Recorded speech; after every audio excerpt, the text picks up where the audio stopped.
Commissioner deputy commissioner ఉంటారు. Commissioner దగ్గరికి వెళ్ళే ఫైలు డిప్యూటీ కమిషనర్ ద్వారా వెళ్తుంది. కానీ ముఖ్యమంత్రికి వెళ్ళే ప్రతి ఫైలు ఉప ముఖ్యమంత్రి ద్వారా వెళ్ళదు. ఉప ముఖ్యమంత్రి అనేది పొలిటికల్ హోదాది, ఒక రాజకీయపరమైన గుర్తింపు. సో రాజకీయాల్లో అది కూడా కీలకమే. అధికారమా గవర్నమెంట్ అనే దానికన్నా డెమోక్రసీలో government is also a political shape కనుక అందులో ఉప ముఖ్యమంత్రి అనేది ఒక పొలిటికల్ హోదా. ఆ హోదా ఒక్కరే ఉన్నప్పుడు దానికి ప్రాధాన్యత, ఇద్దరు ముగ్గురు నలుగురు ఉన్నప్పుడు అందరిలో ఒకరు. డిప్యూటీ చీఫ్ మినిస్టర్ ఉండడు కదా, ఒకరే ఉంటారు. ఇప్పుడు జనరల్ సెక్రటరీ ఒక్కరే ఉండాల్సింది పోయి అనేక మంది జనరల్ సెక్రటరీలు వచ్చి పార్టీలు చీఫ్ జనరల్ సెక్రటరీ అంటున్నారు. సో అల్టిమేట్గా డిప్యూటీ చీఫ్ మినిస్టర్ ఒక్కరే ఉండడం వల్ల పవన్ కళ్యాణ్కు ఈ క్యాబినెట్లో రెండవ హోదా, next only to chief minister అనే ఒక పొలిటికల్ మెసేజ్ ఆ టీడీపీ జనసేనకే కాదు రాష్ట్ర రాజకీయ వర్గాల్లోనూ ప్రజలకు కూడా ఒక సంకేతాన్ని పంపడం. సో అది due recognition to Pavan Kalyan. Shock అంటే బహుశా ఆయన అదే కోరుకొని ఉంటుంది. నార్మల్గా డిప్యూటీ చీఫ్ మినిస్టర్ అంటే ఫైనాన్స్ ఉండాలి కదా, తెలంగాణలో ఫైనాన్స్ ఉంది కదా, లేదు ఎల్కే అద్వానీ డిప్యూటీ ప్రైమ్ మినిస్టర్గా ఉన్నప్పుడు హోమ్ ఉండే కదా. సో ఫైనాన్స్ హోమ్ అనేది రాష్ట్రంలో రెండు కీలకమైన శాఖలుగా భావిస్తాం. అందువల్ల ఉండాలి కదా అంటే నాట్ నెసెసరీలీ. ఫైనాన్స్ హోమ్ ఎంత ఇంపార్టెంటో రూరల్ డెవలప్మెంట్ పంచాయతీరాజ్ కూడా అంతే ఇంపార్టెంట్ కదా. సో ఏ శాఖలైనా చేయగలిగితే అద్భుతాలు చేయొచ్చు. సో అందువల్ల పలానా శాఖ ఇంపార్టెంట్ కాదు అనే కంక్లూజన్ పూర్తిగా నిజం కాదు. కోర్స్ మీకు ఫైనాన్స్ కన్నా ఇంకో చిన్న శాఖ ఉంటుంది, గృహ రోడ్లు భవనాలు. సో అనే కంపారిజన్లు చేయొచ్చు. బట్ ఆ రోడ్లు భవనాలు కూడా చాలా చేయొచ్చు చేయాలనుకుంటే. సో అందువల్ల బట్ స్టిల్ కొన్ని శాఖలకు గుర్తింపుగా భావిస్తాం.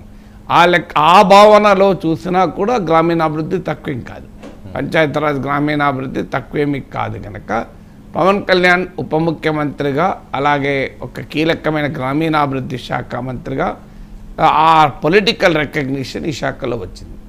రెండవది మరో ముఖ్యమైన వ్యక్తి ఈ క్యాబినెట్లో నారా లోకేష్. ఒకవేళ జనసేనతో పొత్తు లేక టీడీపీగానే ప్రభుత్వం ఏర్పాటు అయి ఉంటే డెఫినెట్గా ఎవరు అవునన్నా కాదన్నా చెప్పినా చెప్పకపోయినా డిప్యూటీ చీఫ్ మినిస్టర్ అయినా కాకపోయినా నారా లోకేష్ సెకండ్ ప్లేస్లో ఉండేవారు కదా. సో అందులో 2017-19లో లోకేష్ మంత్రిగా ఉండడము ఇప్పుడు మంత్రిగా ఉండడంలో చాలా తేడా ఉంది. అప్పుడు ఆయన ఎమ్మెల్సీగా మంత్రిగా వచ్చాడు, ఇప్పుడు ప్రజల నుంచి ఎన్నుకోబడి మంగళగిరి నుంచి ఎమ్మెల్యేగా భారీ మెజారిటీతో గెలిచి వచ్చాడు. సో అందువల్ల ఆయన పొలిటికల్ స్టేచరు చాలా పెరిగింది. అప్పుడు ఒక వారసుడిగా రాజకీయాల్లోకి వస్తే ఇప్పుడు ఆయన యువగలం యాత్ర, తెలుగుదేశం పార్టీ ఈ కూటమి విజయానికి తనదంటూ ఒక పాత్ర పోషించి వచ్చాడు ఇప్పుడు క్యాబినెట్లోకి. అందువల్ల నారా లోకేష్ 2017లో క్యాబినెట్లో ఎంటర్ అయినప్పటికీ ఇప్పుడు క్యాబినెట్లో ఎంటర్ అయినకి చాలా తేడా ఉంది. Is now entering with the position of own strength. తన సొంత బలంతో క్యాబినెట్లోకి ఎంటర్ అవుతున్నాడు కనుక డెఫినెట్గా నెంబర్ 2 ఉండేవారు. కానీ కూటమి కనుక ఆ అవకాశం లేదు, Pawan Kalyan number 2.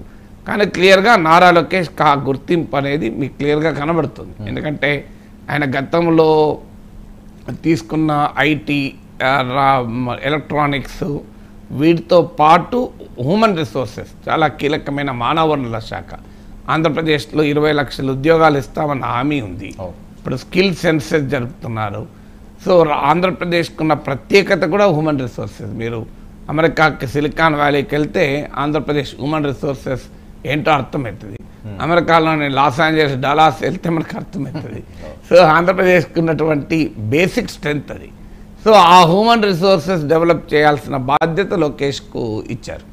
So Keshav public accounts committee చైర్మన్గా పనిచేశారు. ఆర్థిక వ్యవహారాల్లో అవగాహన నాయకుడు కనుక ఆయనకు ఫైనాన్స్ మినిస్టర్గా ఇచ్చారు.